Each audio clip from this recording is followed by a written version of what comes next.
अस्सलाम वालेकुम गाइस।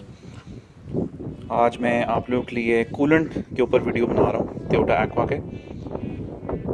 पहली चीज़ ये है कि आपका जो हाइब्रिड इंजन है और जो पेट्रोल इंजन है, इनकी कूलेंट बॉटल्स है किधर।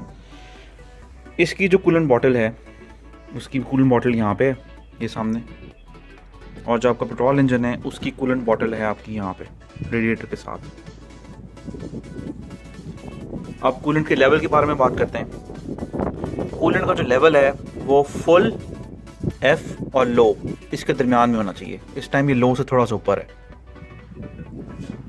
और इसका भी नियरली फुल है। आप इसका ऊपर वाला कैप भी खोल के चेक कर सकते हैं। ये देखिए, इसका नियरली फुल है, और इसकी जो मार्किंग हुई हुई है साइड पे वो ये लिखी हुई है फुल, ये फुल है। और नीचे आपको नज़र आए यहाँ पे लिखा है, और वो लो है।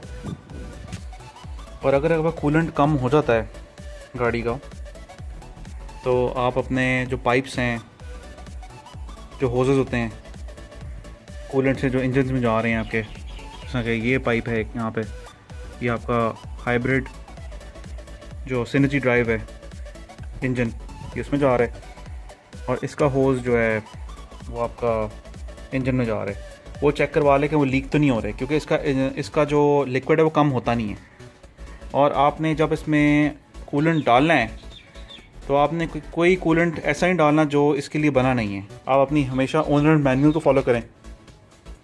ओनर मैनुअल में लिखा हुआ है कि आपने टोयोटा का इसमें कूलेंट डालना है, और उसका नाम जो है वो बेसिकली है आपका, कि मैं आपको उसको बता देता हूँ।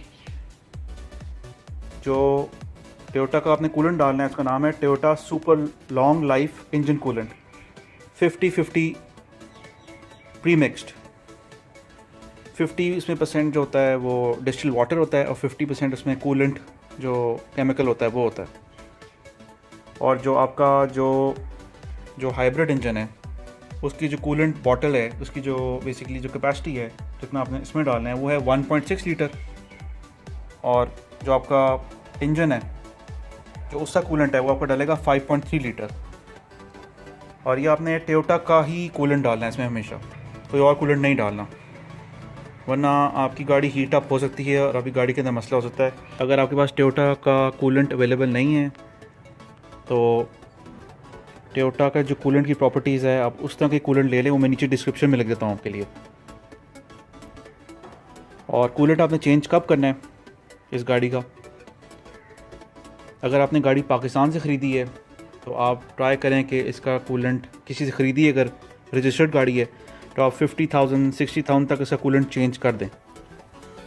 और अगर आपकी गाड़ी जापान से आई है और पाकिस्तान में चल रही है तो आप उसका 80,000 to 100,000 किलोमीटर पे चेंज कर दें कूलेंट। मैनुअल में 120,000-150,000 लिखा हुआ है, लेकिन आप उससे पहले चेंज करा दें, क्योंकि पाकिस्तान का वेदर बहुत हार्श है। यहाँ पे गर्मी बहुत सख्त पड़ती है, सर्दी बहुत सख्त पड़ती है, और बारिशों का मौसम भी आता है, इसलिए आप पहले ही चेंज करा लें। अगर टोयोटा की एक्वा की आपके पास ओनर्स मैनुअल नहीं है तो मैं नीचे लिंक एक दे देता हूँ आपको, वहाँ से आप डाउनलोड कर लें। मेरे पास PDF में मैनुअल्स पड़ी हुई है इस गाड़ी की, वो आप डाउनलोड कर लें और अपने कंप्यूटर में सेव कर लें या उसको प्रिंट करा लें, आपकी मर्ज़ी है। हाइब्रिड जो गाड़ी है उसका इंजन कूलेंट जो है ऑनलाइन कुछ साइट से मिलता है, वो मैं इसमें नीचे लिंक में डाल देता हूँ, वहाँ से आप देख लेना। अगर आपने वहाँ से लेना है, आपको अवेलेबल नहीं है तो आपको घर डिलीवर कर जाएंगे। और ये थी आज की वीडियो देखने का शुक्रिया। अल्लाह हाफ़िज़।